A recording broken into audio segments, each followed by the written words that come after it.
Well, hello and welcome, friends, to the Bradford National Bank podcast studio here in beautiful downtown Highland, Illinois. This is the Highland Dirt Podcast. Let's go. I'm your host, Kurt Vonderhaar. How is everybody tonight? You doing all right? I'm doing great. We took a couple weeks off with rainouts, but we are back. Hello to all of our friends watching out there live on social media via Facebook, YouTube, and X. If you have questions for us during the podcast, please put them in the comments section and we'll do our best to get to them. We got a great show for you tonight. Joining us on the podcast will be our co-host Jacob Blumenstein, and our special guest tonight is modified driver and winner of Saturday's big Mars modified race at Highland Speedway, Michael Long. Now, the Highland Dirt Podcast is brought to you by Jansen Auto Group. Hundreds of vehicles are available right now at gojansen.com. With Jansen Ford Breeze, Jansen Chrysler, Dodge, Jeep, Ram in Carmi, and Jansen Chevrolet in Germantown, they have just the vehicle you're looking for. You can search their entire inventory at gojansen.com. That's go, JANSEN.com. Jansen Auto Group is proud to support local dirt track racing and world famous Highland Speedway. Well, next question you might be asking yourself, what is the Highland Dirt Podcast? The Highland Dirt Podcast features dirt racing talk plus news, information, and interviews from some of your favorite people and personalities in and around world famous Highland Speedway. What is Highland Speedway? Highland Speedway is a quarter-mile Illinois bull ring located in Highland, Illinois. We're 30 minutes east of St. Louis, Missouri. We've been racing in the dirt on Saturday nights since 1962. We race super late models, modifieds, pro modifieds, factory stocks under the dirt car banner. Throw in micro sprints, 410 wing sprints, extreme outlaw series, 4 cylinders, vintage, kids mods, all in a covered facility with seating for 3,000, located on the beautiful Madison County Fairgrounds. Did you get all that? Did you take notes? Well, now that you know a little bit more about the podcast, you got a brief history lesson. Let's bring on my co-host for tonight. He's a feature winner at Highland Speedway in 2024. He drives the number 51 in the Warrior Division. He'll be racing this Saturday at Highland. It's Jacob Blumenstein. What's up, Jacob? How's it going, Kurt? Man, I'm doing good. I'm rocking the Blumenstein racing hat tonight. Let's go. Man, we just had the Mars Racing Series. They were here for the second time. Man, the modifieds joined them. I got to say, that kind of had a Summer Nationals feel to it on Saturday, didn't it? It did. Car counts was up. I was in the pits. I've been in the pits before for Summer Nationals events, but I know Saturday was a Mars event. But you had the vibe was there that there was a lot on the line. These guys come to win. The money was good, and just the vibe in the pits, it was strong. There was some intensity there. People were flying around after hot laps qualifying. Adjustments were being made, and I like what I saw.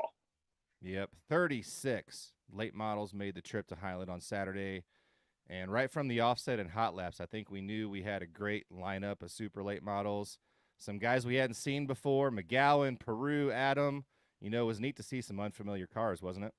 Yeah, then I watching my race pass. I feel like I'm pretty up to date on the tough local guys, but I forgot the guy's name of the 5 car. He was from Alabama, I think, that he just came up, run the show, and I've never heard of him. So I like seeing that, guys making the good long haul to come to Highland.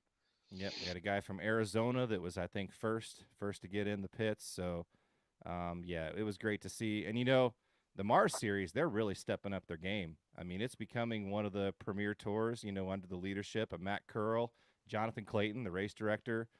Kudos for those guys putting together a great, awesome circuit of tracks. Yeah, absolutely. I was looking at their schedule today, and they're racing for great money every weekend. They're doing what they said they want to do. They wanted to keep it a weekend thing, so that way the regionals, even weekly guys like your Bob Gardner's, Darren, I know he's trying to chase as much of it can, where these guys can work through the week and still go race on the weekend for good money. Yep. What did you enjoy the most about Saturday night? First 20 laps of that late model feature. Yep, I'd have to agree there. And let's talk about the results real quick before we bring on our guest. So yeah, in the Mars Series 5,000 to win super late models. Number 25, the high side hustler Jason Fager. What do we say? He won another big race at Highland. He really seems to have Highland figured out. Yeah, I know he's had multiple big wins at Highland. Again, it sucks we were robbed of that finish. I still think he might have came on top, but we'll never know. I know Weiser before that one caution with like 10 to go, he was on his bumper. I was watching Justin Duty. Me and Sean were sitting in the stands, just blast the top, just absolutely blast it. So I wasn't paying attention much to the race for the lead, but I did enjoy watching guys just blast the top. And Paul Bailey, I think he squeaked out fifth, just railing the top. Yeah, and I think Mark Voigt, top 10 local guy.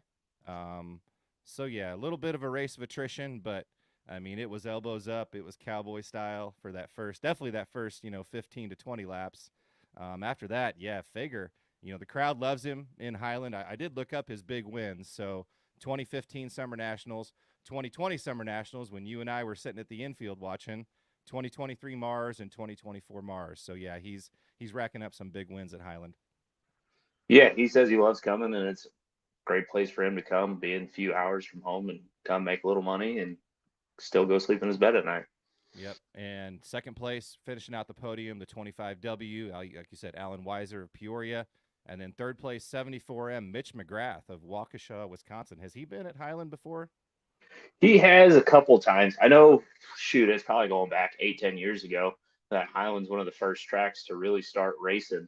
That him and I know McKay Wenger's been down earlier in the year.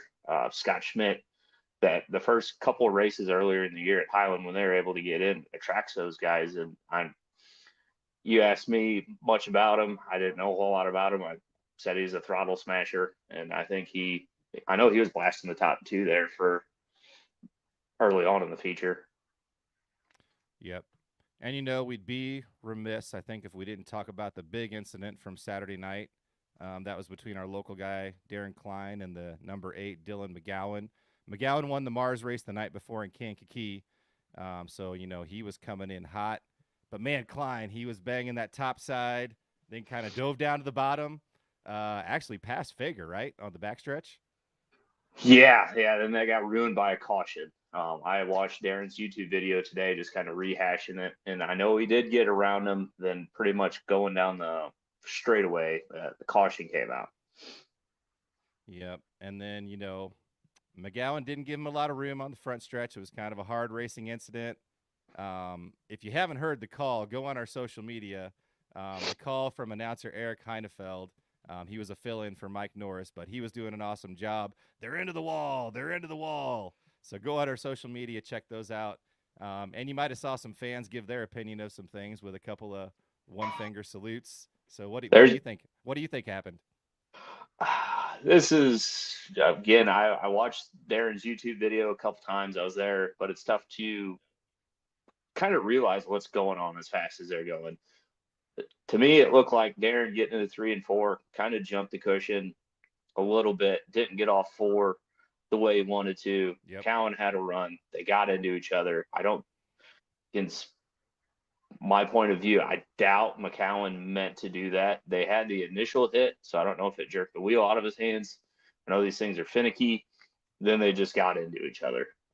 That's my point of view. I don't know if his intentional. I didn't speak to Dylan after the race, but it looked like a racing deal. I was rooting for Darren, but it was unfortunate what happened. Yep. Sounds like Darren's car's probably going to have to go back to Rocket and get on the jig. Is that what you heard too? Yeah, yep. That was in their YouTube video as well. Yep. I know that car's been on a rail to start the season. He's already knocked off a few wins. Does have a backup car, he said. So I think they'll be probably back and running this weekend. I have a feeling for the bi-state battle. But let's finish up the results. The Mars 2000 to win modifieds. Michael Long wins another big race here at Highland. His third win in 3 tries, banging around the top side. Finally got around McKinney, and then pretty much never looked back. Yeah. I'm glad Michael's coming to Highland. I've been watching him for a long time at Tri-City, and going back 10, 12 years ago, the heyday of my mania, the weekly shows, him and Harrison going battling for the lead. And I always enjoy in Tri-City when you got a pit pass, you can just sit along the wall and listening along, feather the throttle. I think he's one of the best throttle control drivers out there. He'll be leading and, quarter throttle, half throttle, and whoever's in second and third just blasting the top, just singing the engine. Yep, and we'll make sure we ask him some more about that. Second place, finish out the podium, Mike McKinney. Again, finishes on the podium again for the second time in a row. He's the new track record holder as of back in April 20th, the last time he was here. And then third place went to a local, Dean Hoffman of Troy, Illinois, Nick Hoffman's uncle. I think he's in an elite now, right? Yeah, yep. Yep. And he was actually my pick to win the race. He always, does well when he shows up to Highland, so it's good to see a local guy finish out the podium. And then micro sprints, Chad Elliott takes another win. He's the defending track champion. Second place, Sean Robbins of Collinsville. Third place went to Matt Morton of Collinsville. And then we'll just say that we had to cut the Pro Modified Division feature. They're going to run a double feature on June 8th. So, well, Jacob, we kept our guest waiting long enough. Should we go ahead and bring him on? Absolutely. All right. Well, our guest tonight, I would say Highland is growing on him. This might be one of his new favorite tracks. On Saturday, he put on another dominating performance in what's turning out to be a heck of a year for him. Again, 3 for 3 at Highland. It's the driver of the 18L out of Fowler, Illinois. It's Michael Long. What's up, Michael? Not a whole lot. Thanks for having me. Yeah, appreciate you hopping on here tonight. Let's dig into your bio a little bit. There isn't much out there on Michael Long as far as the backstory. So how old are you? 42. 42, okay. And you're married, have kids? Yep, married Shannon, and then have 3 boys. Okay, we always see Shannon liking all the posts, so that makes sense. Shannon Long, and then Oh, yeah. how old are your kids? They are 10, 12, and 18. Okay, gotcha. And then Fowler, Illinois. Let's see. I think that's close to Quincy, right? Yeah, I'm just a couple miles from Quincy, actually. Yep. Yep. How many people live in Fowler? Not very many, maybe 300. We're just kind of scattered out in the country here on the outskirts of Quincy. Stoplight? Is there Casey's? What do we have? What do we have in Fowler? Yeah, there's nothing in Fowler. Nothing in Fowler. Nope. Major industries? Any companies? Anything? Just farming. That's it. Okay, gotcha. Well, a lot of those towns around here. Is that where you grew up? No. Well, I grew up in Quincy, and then we moved to Canton, Missouri, when I was a freshman in high school, and then grew up there. And then when me and Shannon got together, got married, we moved back here to Quincy. Okay. So, what do you consider your home track? Probably Quincy, Okay. Quincy or Granite City. Adams County. Yeah, I'd say it's Adams County now. Or Granite City's probably where I've raced the most, them 2 tracks. Yep, I know that's where Jacob said he enjoyed watching you. Well, how'd you get started racing? Tell us that. What's your origin story there? My dad's always been in racing. My sister raced go-karts when we was little. I started racing go-karts when I was 8. And then the year 2000, when I was a senior in high school, got my first modified and been in a modified ever since 2000. So over 20, almost 25 years already. Yeah, it's gone by quick. Yep. So you said, did your dad or anybody, did your dad race? He raced go-karts, and then he helped a lot of guys on dirt cars, late models here in town.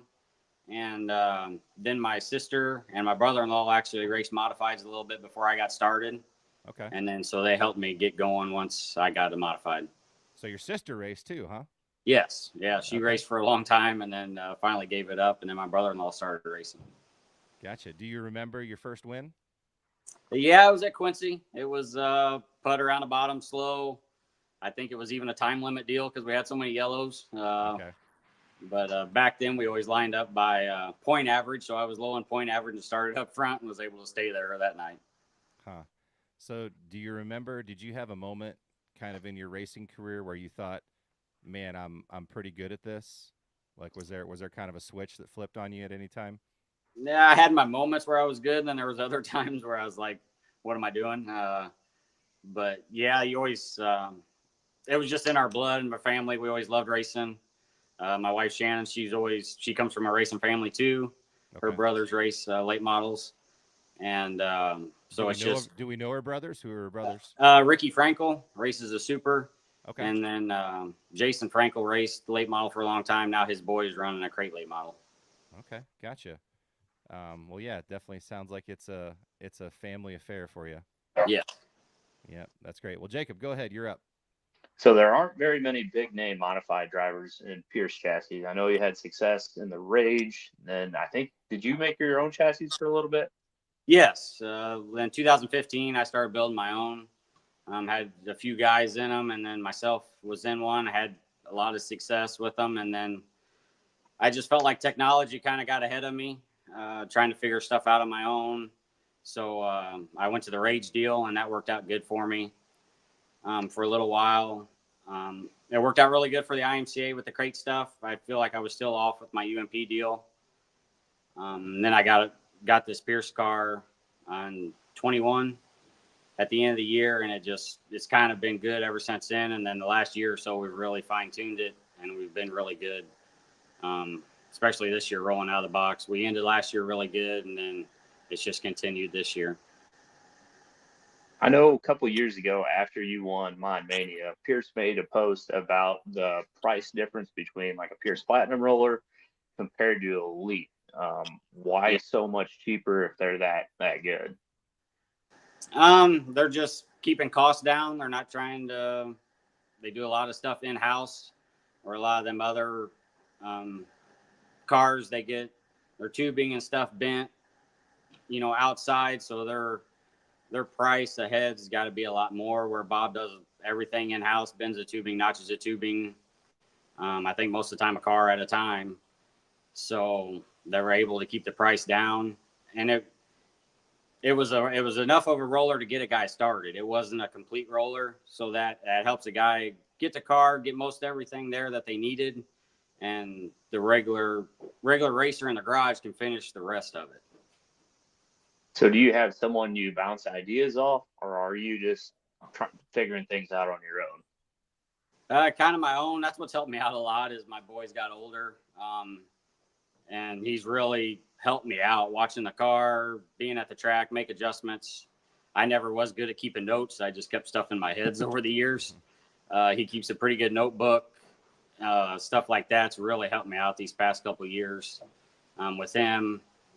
And it took a lot of work off me. He does a lot of stuff to the car during the week, and it just makes stuff a lot easier, a lot more organized. But yeah, I talked to Bob. I've got some good shop guys that help me out. And but yeah, just trying to figure what fits your driving style. I've never been a stop and go guy. I always like momentum. That's why a lot of times I ran the top. And then this year the car's been so good I've been able to roll the bottom really good with momentum. But yeah, it's just finding what you like and what car fits you. So when you say your son, are you talking about your 10-year-old son? Yeah, yeah.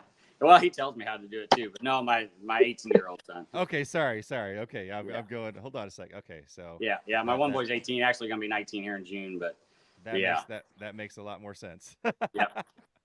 So who else does your dad help you out with your program? Is he still around or? Yes, yeah. My mom and dad are still around. They don't go to the races as much as they used to. Yep. Just with the driving and everything. But yeah, my dad got me started. He built the motors. I started out running Ford motors. He always built them in the garage at home. But yeah, he was the biggest help getting me started and knowing the direction to go on a car when I first started and through the years of where to be at. Yeah. Yep. So you said they travel with you quite a bit, your kids, wife, mom, Yes. and dad. When they don't miss a race. Yeah. Yep. And you kind of stay. I mean, you stay kind of in Illinois. Where do you go? Do you go anywhere outside of Illinois on a regular basis? Not really, especially since this Mars series started. It's a good deal to follow it, but otherwise, I'll do a Spoon River or a Farmer City, Fairbury, Granite City, Peevely, and yeah, just stick right around here. So you're kind of chasing the big shows. You're not really running points anywhere. No, not weekly points. No. Yeah. Well, there's not a whole lot of tracks that are running weekly modified points anymore. No. Yep. So do you want your kids to follow in your footsteps and race? Yeah, they've raced go-karts. Okay. And we haven't done that the past year or so. The track here in town shut down. They're getting it started back up. So I think maybe get the little ones back in that. Yep. My oldest boy, he's at the age where he can either race or he really likes working on it right now. So we're just going with that for right now and see what happens in the future. And he's running sticks for you. I mean, he's Oh yeah, very, very involved with your program, right? yeah. He's very intense and very involved. But yeah, like I said, it's helped me out a lot, and especially at the track. Yep. Hey, what's so the real life Michael Long? What do you do for a living? What do you do for work? I'm a diesel mechanic. I work Okay. on big trucks. We don't work on no pickup stuff, but just big, heavy trucks. I've been doing that for 23 years, so Okay. probably just stick that out. Gotcha. Yeah, that makes sense. So you did some IMCA racing a few years back. How would you describe Yes. the differences between UMP and IMCA? The cars are real similar, setup wise, stuff like that. Just we ran that crate motor, which was no horsepower at all. It was way easy to drive. Um, I did like the IMCA racing because it was close to home. We had a couple tracks within an hour, hour and a half, just right up in Iowa. I did like that part of it, but I didn't like the crate motor. I didn't like, and I didn't like the draw and their point average, starting by point average, stuff like that, and just the payout wasn't near what UMP is, and I didn't think the competitiveness was there like it is in UMP. So would you say UMP has a better rule package, or is it tough to go from an open motor to a crate motor? Yeah, it is tough, and I think I was doing both, and it kind of messed me up because I was used to that crate just getting in there and you hold it wide open, and I think it was actually messing my UMP program up. And to me, winning them UMP races was way more important. So that's what I switched back to, and went full bore on that because that's where the big money races are, and that's the races I want to win.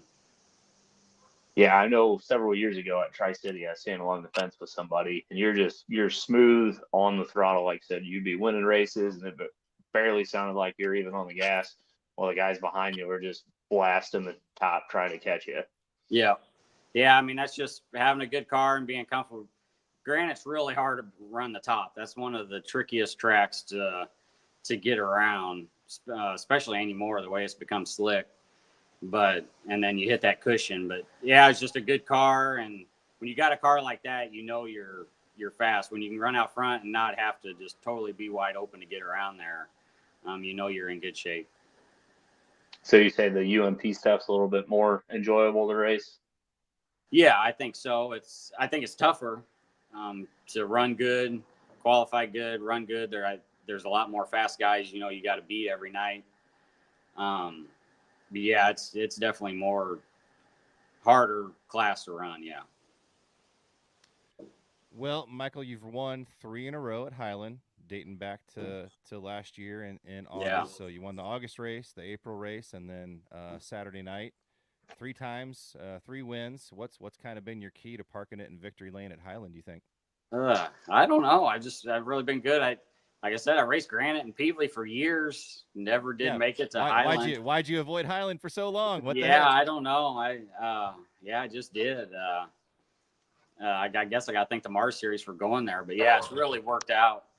Um, I love the place. Actually, I think it's one of the coolest racetracks I've ever been to. I was just saying this the other night. I went up and watched, the first half of that late model race, and the grandstands were like totally packed, and it's just a cool environment. You don't see that at very many racetracks anymore, other than maybe Fairbury.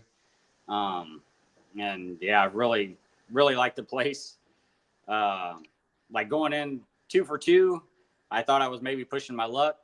And then, so going in this Saturday, I didn't have a lot of expectations. Just to run in the top 5, I would be really happy. And started third there. McKinney on the pole, I thought it was going to be really tough to be able to pass him. But the track race is really good. If you got a good car, you can make something happen. And I was able to get a couple laps there on the top and make it happen, and able to get back down in front of him and control the race from there. Yep. And that kind of it was some of your strengths as a driver. You said you can run the top if you have to, and that's what you did to pass McKinney. But yeah, Yeah. once you got around McKinney, you made the bottom work and just kind Yeah. of ran off with it. Yeah. It's like I said, you go into the corner and you get like halfway through the corner, you're like, man, I'm way behind him. But then once you get the run coming off and get down the straightaway, you're up beside of him. So, and McKinney race is really good too. He left me a lane up there, and me and him always raced good. You know, he could have been coming all the way out to the wall on the straightaway and would have made it a lot tougher for me to get by him. So, you know, I got to thank him on that. So, kind of coming up soon, Summer Nationals. You going to run any Summer Nationals races? I'll run the ones that are close, tracks I like. You know, there's a date here, June 29th. Saturday, yeah, I June know. 29th. I said something about that. You know, everybody's always said the Highland Summer Nationals are really cool, so I might have to try her out. If you thought that was a big crowd for the Mars race, now that Yeah. was a Summer Nationals crowd for anybody else, right? I can just tell you, we'll pack about double the amount of people that you saw there into that place for Summer Nationals. Yeah. I mean, it's just nuts. Yep. Yep. So get that calendar out. Write that in down. June 29th, Highland All right. Speedway for Michael Long. And, you know, Yep. it's another 2K on the line, so I feel like you got to take a stab at it. So Yeah. what are some of your other, you know, you said you like Tri-City. You've won some big races at Tri-City. Yeah. Do you prefer the bull rings? Do you like the bigger tracks, the half miles, the 3/8? That's kind of what I grew up on going up into Iowa. Okay. That's what I grew up on, was running like 4/10, 3/8 mile tracks. But now that I've switched to the UMP, I've kind of liked the smaller tracks now. I still about like a Granite is about my most favorite size track, somewhere in there with some speed. I'd have to, but other tracks like Fairbury and this carries a lot of speed. I like, but yeah, it really don't matter anymore. When you got a good car, you like any kind of track. Everything's going good. Would you consider Mod Mania your biggest win so far in your career, or what would you put that? Yeah, probably. Winning that there a couple years ago when I paid $6,000, that was a big win for me. I've won the other nights earlier when I first started them. You know, I was real close a couple times to winning all 3 nights, and had bad luck one of the nights and got into a lap car or something like that and won the other 2. But yeah, Mod Mania is probably my biggest wins I've had. Yep. You seemed to luck out Saturday night with all the cautions. You didn't really run into lap traffic too much. No, I was getting I got past a couple cars, and then I was going to have to go back to the top there in about another lap or so and get by them lap cars. But yeah, they made it easy and had some cautions there. Yep. So speaking of Fairbury, I know you're headed there this weekend for the Illinois Dirt Shootout. 20,000 to win, 2,000 to start. When are you leaving to head up there? I'll leave Thursday morning. We'll head up there and get our parking spot and get through tech. And yeah, it's a big race for us, especially as good as I've been running. I got a lot, trying not to be nervous, but I am. I'm trying to just go at it like any other race, and hopefully it all goes good. So I know they have 180 entries so far on the website. How do you feel your chances are with your success there last year? I think I'm good. I've always ran good there. We was there a couple weeks ago, was able to win.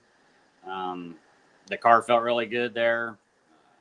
Was able to win some big races there last year. So I think my chances are as good as any.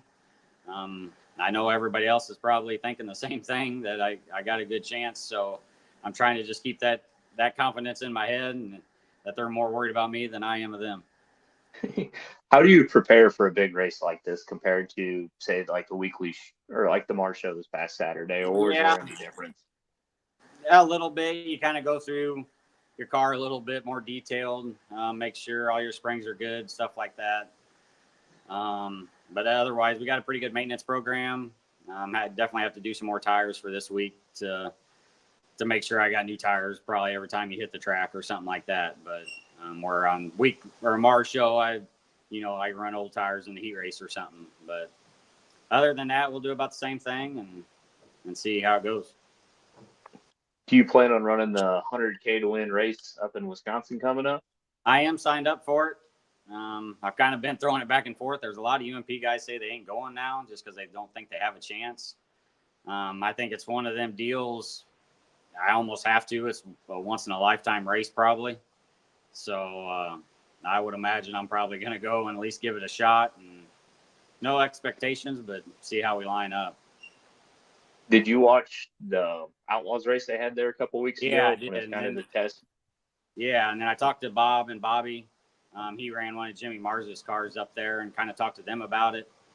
Bob, he kind of thinks the UMP car would be good there. So, yeah, we kind of bounced some ideals of how they thought the track was.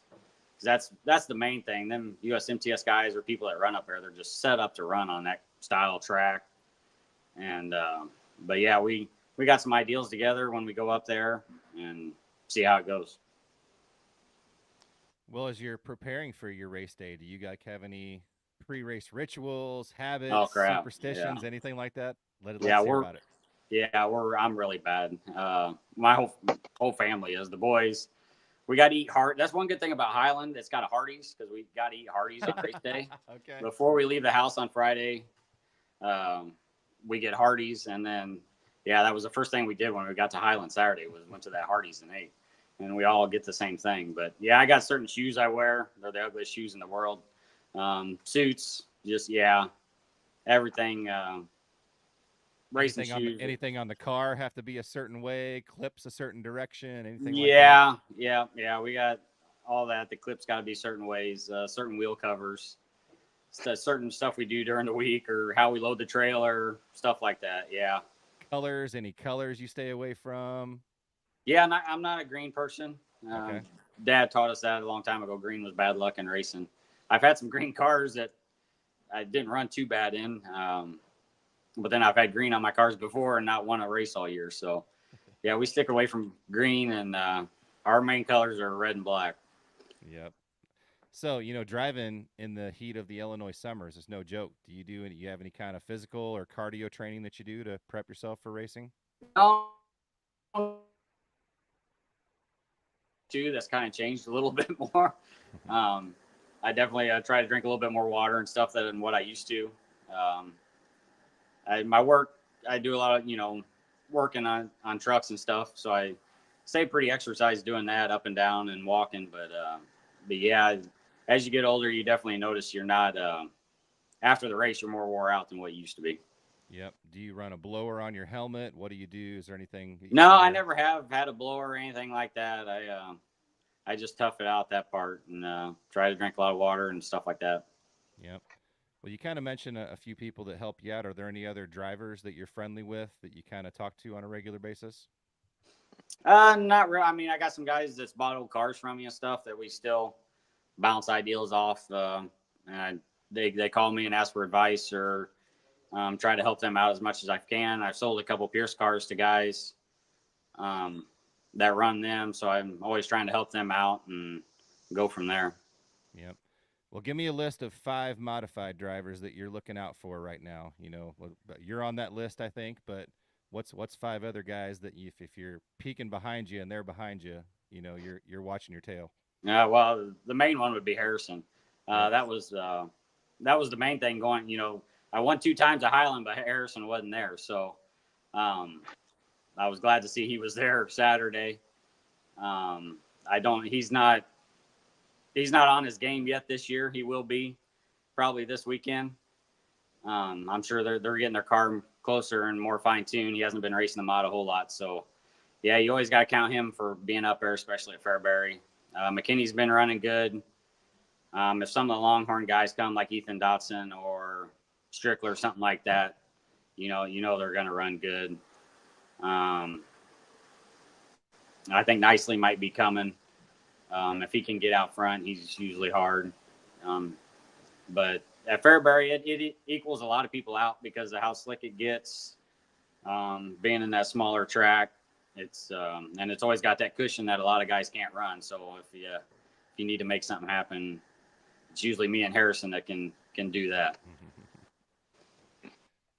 So what motivates you to keep racing? That's probably one of my favorite questions to ask drivers. Yeah, it's tough, especially if you're having a year that you're off, like my 19 through 21. If you're off a little bit or just struggling, it is hard to keep motivated and keep going to the racetrack, and especially if you're spending a lot of money out of your pocket and not getting nothing back. It's hard, but you keep working at it, and it'll eventually turn around, and you just have one of them years. I'm kind of starting off this way right now that just things get rolling. Everything works out for you at the racetrack. Just things fall your way. Just like the late model world, you see them guys, like an Overton one year or Davenport. It's your year. So you just got to stay motivated to keep trying, and your year's coming. What are some of your goals for the 2024 season? Win the Mars race, win the Mars points. Yeah, win the Mars races, especially this race coming up this weekend, is the main goal. But yeah, we'll keep running the Mars races. About July, see how we are in national points. That's something I really don't ever think about doing, because it's really a lot of more racing than I like to do anymore. I used to like doing the 3 nights a week, but anymore, 1 or 2 nights is enough. But yeah, July, the way this year started, about July, I'm going to have to kind of look at that. And that would definitely, I finished second twice in that deal in the Nationals. So that would definitely, I would like to win that thing in my career before it's up.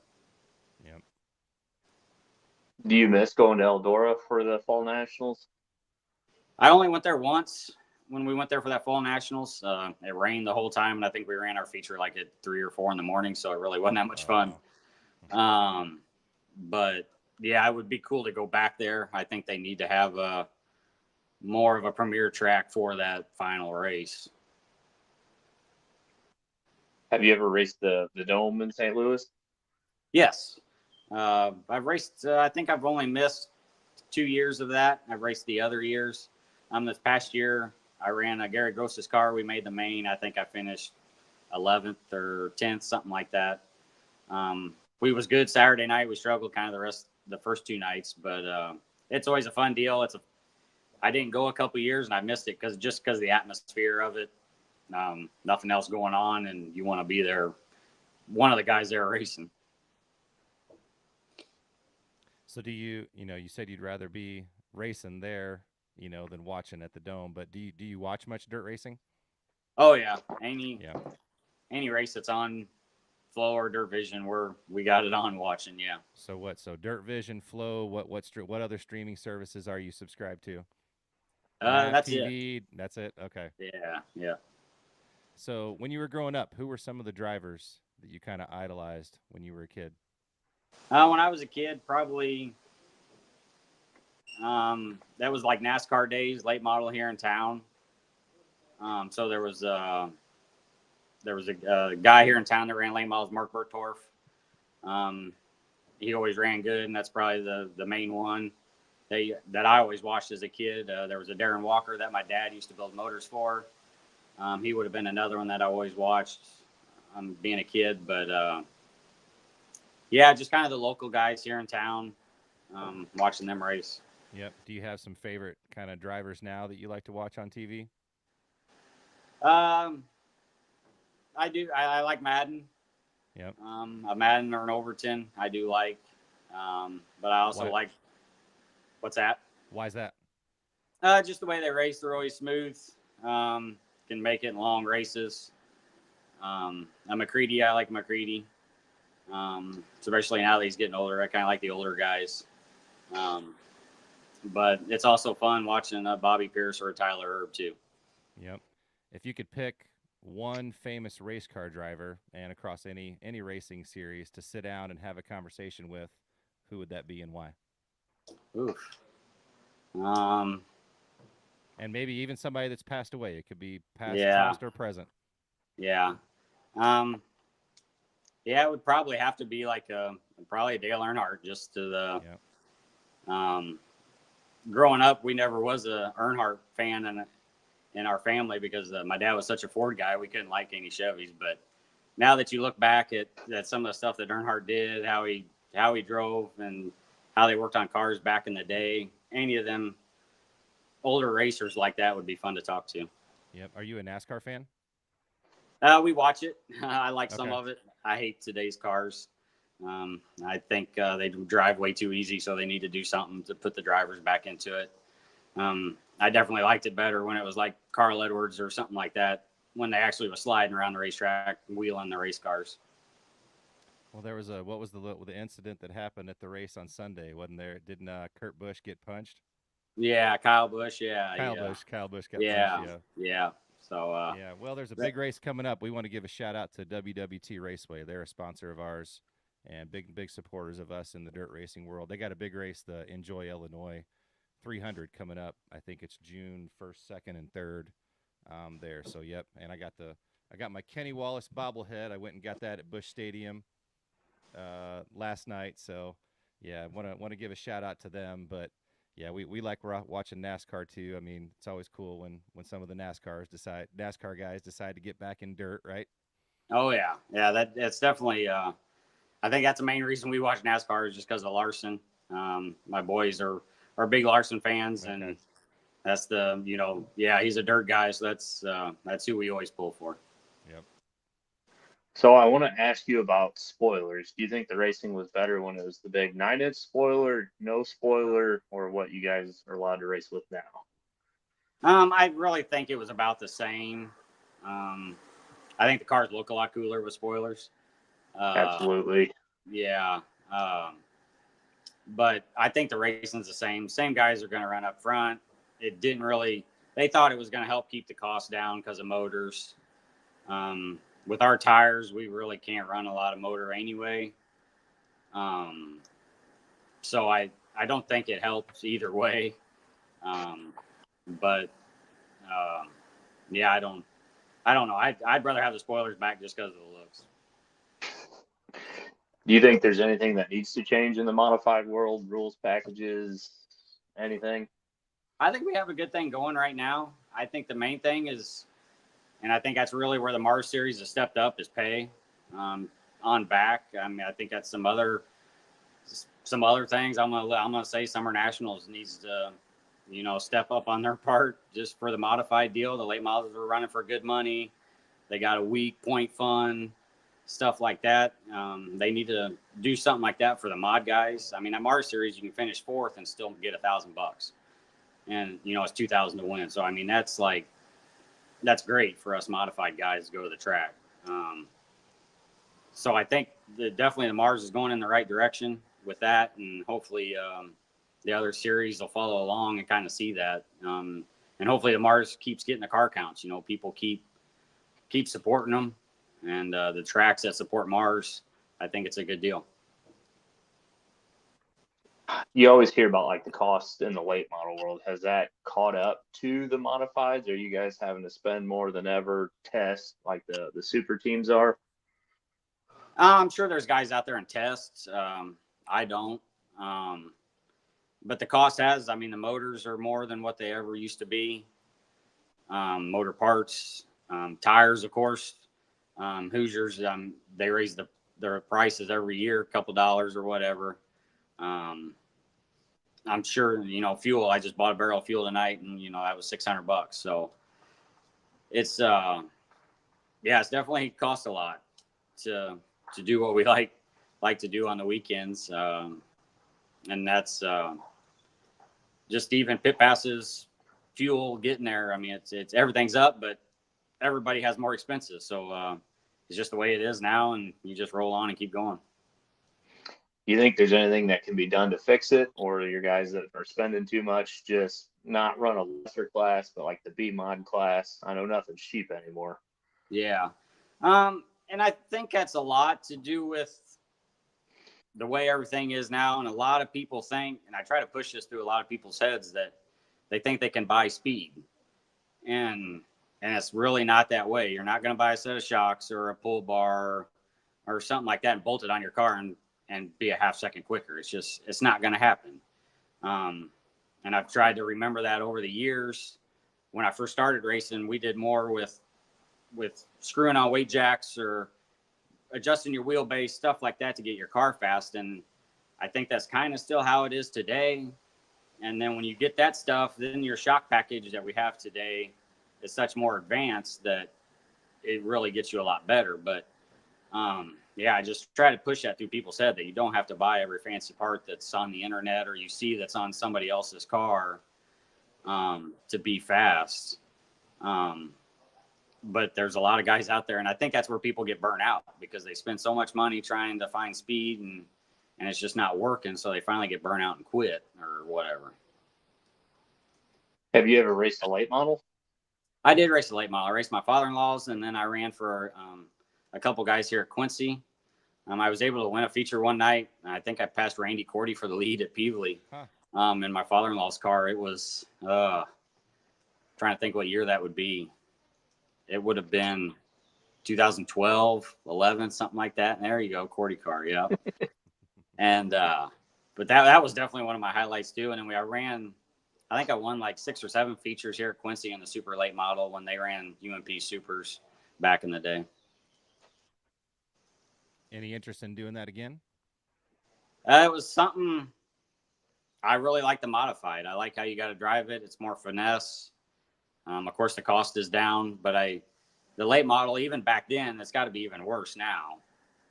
The way the cars are tractioned up, he was just always on the throttle. I mean, even if he was running 6th or 10th, he was wide open around the racetrack, and I hated that feeling.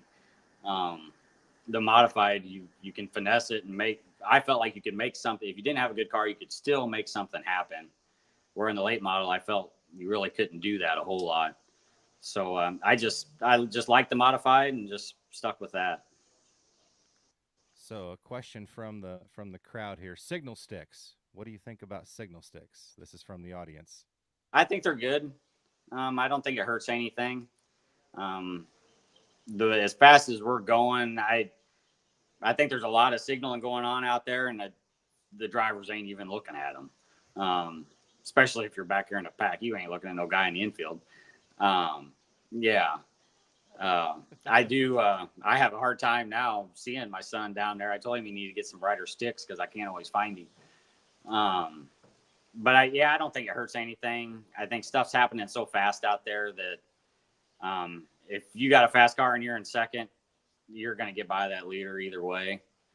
But yeah, I don't think they hurt anything. So they want to also know, how much did Brendan get paid after your win in April here? Oh, geez. Must be somebody I know. Comes from somebody named Chance B. But yeah, no, he works hard. He gets a pit pass and mom cooks him supper every night. Yep. So you said he is in a car right now? No. You don't have one. Going to get him in a modified anytime? Yeah, whenever he wants. It's kind of up to him. Whenever he wants to get in one, we can get one and do whatever he wants to do. Race, wherever he wants to race.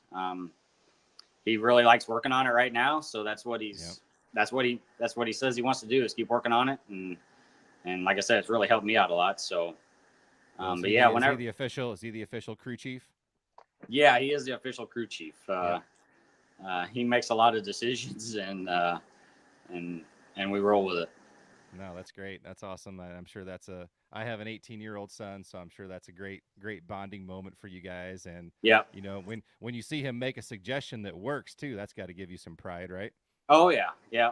Like I said, he's really, the past couple of years, he's really learned how to watch the car, and he's kind of thinking the same. When I get in the pits, he's kind of thinking the same thing I've already thought inside the car. So, like I said, that's helped out a lot. Yep, it's in the blood. Well, yeah, we're getting pretty close to that hour mark. I'm gonna throw you some rapid fire questions, okay? Okay. All right. IMCA or UMP? I think I know the answer here. UMP. Hoosier or American Racer? Hoosier. Casey's or Circle K? Casey's. Chevy or Ford? Oof. I am a Ford guy, but I've been winning with a Chevy, so I'll stick with that. Early bird or night owl? Early bird. All right. Bush Light or Miller Light?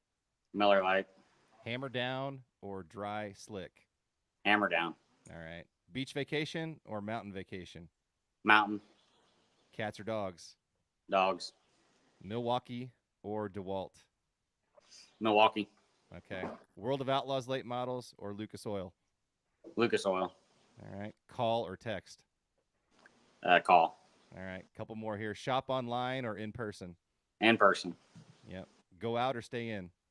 Stay in. Okay. Pizza Hut or Domino's? Pizza Hut. All right. That's it. You did it. Appreciate you playing along. No Jacob. problem. Oh, we lost Jacob. He'll probably hop on back on here. Let me pull him back up here. Jacob, do you have any other last questions for Michael? No, I did not, but good luck this weekend. Thank you. I appreciate it. Yep. And Michael, did you have a good time? We appreciate you joining us. Yeah, it was a good deal. Yep. And awesome watching you win 3 in a row, man. Hope to have you back this summer at least one time, maybe Summer Nationals. We're going to run we're definitely trying to make that Summer Nationals deal. We're going to run mods with the World of Outlaws late models, so maybe we can get you down there for that in August. Yep. But going to give you a chance. Shout out your sponsors. Anybody else you'd like to give a shout out to? Yeah, just Pierce Race Cars, Extreme Pro Race Engines, Discount Tire in Keokuk, Iowa, Oak Hills Title Company, Blix Construction, PEM Rear Ends, Dynamic Drive Lines, Drive Shafts, Heartland Auto Body and Towing, Parrish Trucking, Rick's Transit Repair. Shout out to Wimpy at High Caliber Graphics. He's always got my car looking good. And Denny Woodworth, Attorney at Law. Awesome. Well, man, good luck this weekend. The 18L's on a hot streak. He's one to watch. We can't wait to see him back at Highland, see if he can make it 4 in a row. Michael, thanks again for joining us. All right. Thank you guys for having me. Yep. I'd also like to thank my co-host today on the Highland Dirt Podcast, Jacob Blumenstein. Jacob, tell people where they can find you during the day. You can find me at Jansen Chevrolet in Germantown. We're strictly a Chevy dealership, but Jansen's owns 2 other dealerships. I can sell you anything off their lot. Yep. And let me remind you, the Highland Dirt Podcast is brought to you by our friends at Jansen Auto Group. Hundreds of vehicles are available right now at gojansen.com. Jansen Ford Breeze, Jansen Chrysler Dodge Jeep Ram in Carmi, and Jansen Chevrolet in Germantown. They have just the vehicle you're looking for. You can search their entire inventory online at gojansen.com. That's gojansen.com. Find that automobile online, then go see Jacob and pick it up. So Jansen Auto Group is proud to support local dirt track racing and world famous Highland Speedway. Well, guys, we're going to hit that music. You guys know what that means. Make sure you follow Highland Speedway and the Highland Dirt Podcast on all the socials, Facebook, YouTube, X, and TikTok. And next up at Highland Speedway are super late models, modifieds, pro modifieds, factory stocks, and Jacob in the Warriors this Saturday at world famous Highland Speedway. And you can download this episode where you find all your favorite podcasts, Spotify, Apple, and Google Podcasts. Make sure you leave us a 5-star review. And I'm Kurt Vonderhaar, your host of the Highland Dirt Podcast. And remember, folks, whether it's Peevely, Brownstown, Tri-City, Belclair, Highland, Adams County, and Quincy, or your home track, get out there and support your local dirt track, would you? We'll see you guys next week.